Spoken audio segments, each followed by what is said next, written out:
नमस्कार दोस्तों, स्वागत है आपका इस भक्ति चैनल में। आज मैं आपको शीतला माता की कहानी सुनाने जा रही हूँ।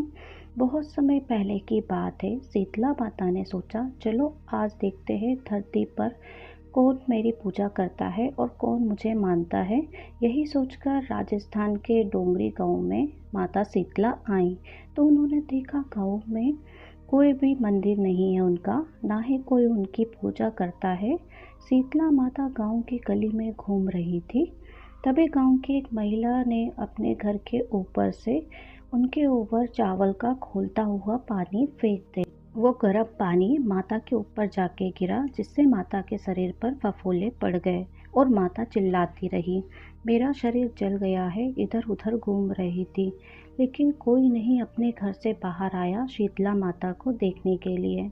तभी अपने घर के बाहर बैठी एक कुम्हारन ने देखा। उसने देखा कि बूढ़ी माई तो बहुत जल गई है, इसके शरीर में फफोले पड़ गए हैं, इसके पूरे शरीर में जलन है, ये जलन सहन नहीं कर पा रही है। तब उस कुम्हारन ने उस बूढ़ी माई पर एकदम ठंडा पानी डाला और बोली, हे माई, मेरे घर में रात की बनी हुई राबड़ी और दही रखा है, वो आप खा लो। तब माई ने ज्वार के आटे की राबड़ी और दही खाया तो उससे उनके शरीर को काफ़ी ठंडक मिली। तब उस कुम्हारन ने कहा, आओ माई बैठो, मैं तुम्हारे बाल की चोटी बना देती हूँ, तुम्हारे बाल तो बहुत बिखरे हुए हैं।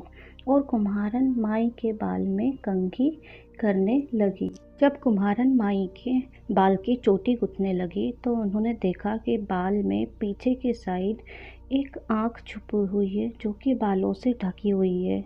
एक आँख देखकर कुम्हारन बड़ी डर गई और भागने लगी। तभी बूढ़ी माई बोली, मैं कोई भूत प्रेत नहीं, मैं शीतला माता हूँ। मैं तो इस धरती पर देखने आई थी कौन मुझे मानता है, कौन मेरी पूजा करता है।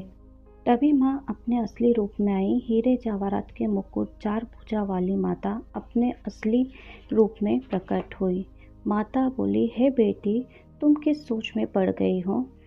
तो कुम्हारन की आंखों में आंसू लिए हुए कुम्हारन बोली, माँ, मैं आपको कहाँ बैठाऊँ? मेरे घर में तो चारों ओर दरिद्रता फैली हुई है, मैं आपको कहाँ बैठाऊँ? मेरे घर में तो ना कोई चौकी है, ना ही बैठने का कोई आसन। तब शीतला माता प्रसन्न होकर कुम्हारन के घर में एक कोने में पड़े हुए गद्दे पर बैठ गई। तब शीतला माता ने अपने एक हाथ में झाड़ू और डलिया लेकर उस कुम्हारन के घर की दरिद्रता को झाड़ू से झाड़कर डलिया में भरकर फेंक दिया। फिर शीतला माता ने प्रसन्न होकर कुम्हारन से बोला, मैं तेरी सच्ची भक्ति से अति प्रसन्न हूँ बेटी, तेरी जो भी इच्छा है मुझसे मांग ले। तभी कुम्हारन ने हाथ जोड़कर मांग लिया, हे माता, अब मेरी इच्छा है कि आप इसी गांव में हमेशा के लिए स्थापित होकर रहें।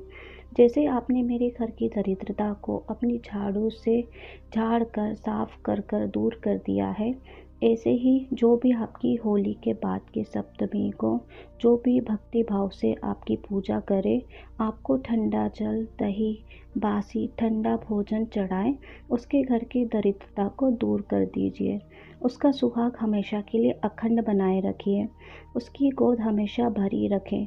साथ ही पुरुष आप पर ठंडा जल चढ़ाकर, नारियल फूल चढ़ाकर आपकी पूजा अर्चना करें और अपने काम में चार चौगुना तरक्की करें। इस दिन पुरुष नाखून बाल बिल्कुल ना कटवाएं।